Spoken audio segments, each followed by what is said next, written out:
What's the most controversial story you think you put out there on VladTV? The one that caused you maybe the most blowback? I mean, a lot of shit has a lot of blowback. A lot of shit daily has basis. Like right now, the story we really running with the most was my man Lord Jamar from Brand Nubian. Right. He came in, and he's very opinionated. Right. And he don't hold his tongue. Yeah. Even if his opinion don't really, even if you got match up with what most people think about. So he came in and did a whole interview, which started out about how homosexuality has no place in hip hop. Right. That's what he feels. Right. But during that talk, he said that white rappers are guests in the house of hip hop. And that resonated. Right. So what we started doing was, when we would interview like a Schoolboy Q or a Ritz or a Royce the 5'9" or a Pusha T, we would say, what do you think of this statement? And get there, you know what I mean? Yeah. Just kind of fuel what's already sort of going there. Right. I think it's an interesting discussion, man. It is an interesting discussion. If you look back though, if you do look back with regards to, like the Wild Style days when you're getting the first interpretation of what hip hop was to Right. Us outside of New York, you know what I Right. mean? It was a mixture of kids. It wasn't Puerto Ricans, it wasn't Dominicans, anyone. white kids. Yeah, it wasn't any one ethnicity. It was like like the way New York is. It's just a boiling pot, a mixture of people, and that's the way hip hop was. So, I don't know. I think you're right. I think it is an interesting subject. I think it's gonna be talked about for a minute. Yeah, I mean, we like to just sort of like the stuff that makes people feel uncomfortable. Like we try to find like a voice, A bridge to both sides. Yeah. The unpopular opinion, and let people kind of talk it out. Because I feel that really, that's what causes things to get fixed, is when Right. it gets brought out to the open and debated.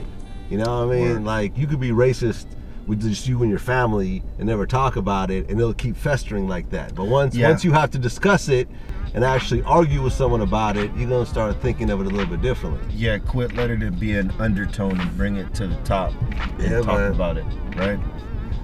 Absolutely, Hell yeah. man. But it's been a great run, man. I feel very lucky to be in hip hop, to make my job being hip hop.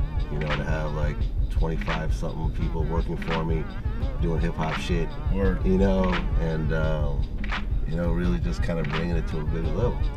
Word up. So you went from, wrecking it as a DJ, getting awards for mixtapes, to creating one of the fucking dopest hip hop sites.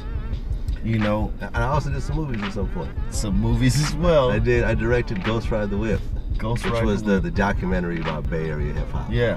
And then from that I did. That's right. You ever saw it? Yeah. You saw it? Yeah. I produced that. You directed it. No, you've been doing so much shit. Are you gonna? Is your thing from here to do more film or get into the TV shit? Like I'll keep it 100 with Be Real TV right now.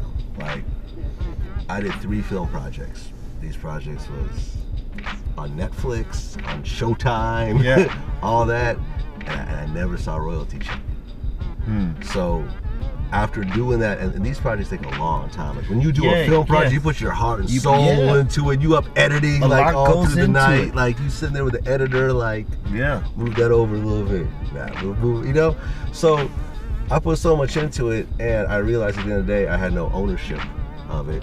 Yeah. I'm never gonna see no royalties because I don't control where the money's going. So they could tell me whatever, like like these marketing costs, which we'll never recoup on. You know what I mean? Yeah. So I said, this is cool, but there's no real future financially, business-wise, in this game right here. In the film shit. In the film TV shit. Let me build my own shit up and get it as big or bigger than that. Yeah. But once I have all that, I control it. Like on my YouTube channel, I have close to 5,000 pieces of video footage that I own, which make money every day.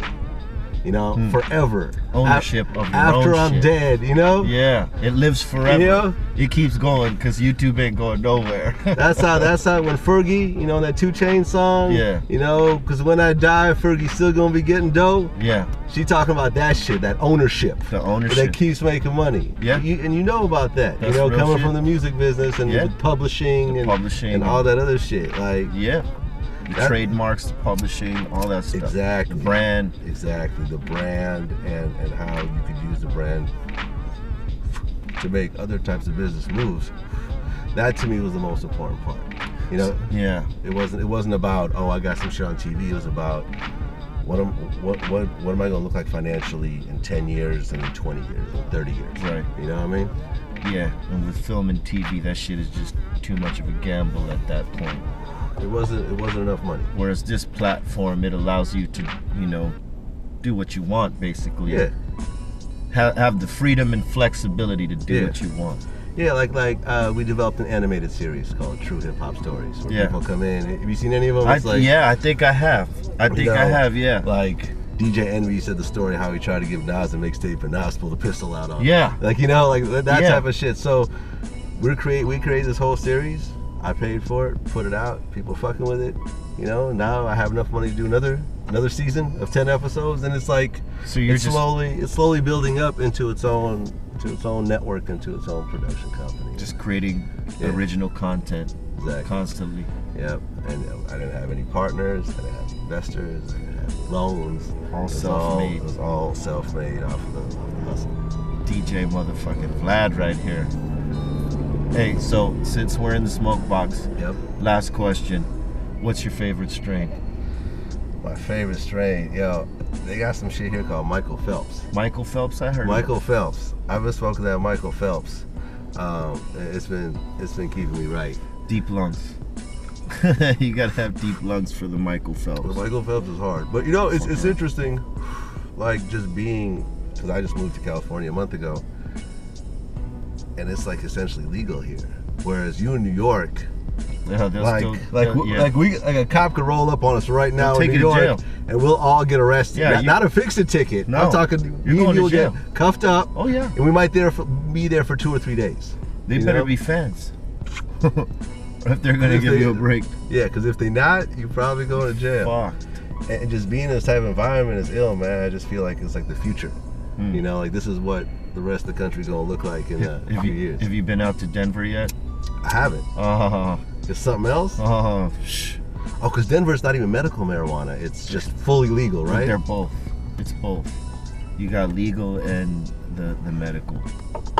2 different things, but they have it. We could have had it here, but we fucked up. We did in here in California. We fucked that up. But next time we won't.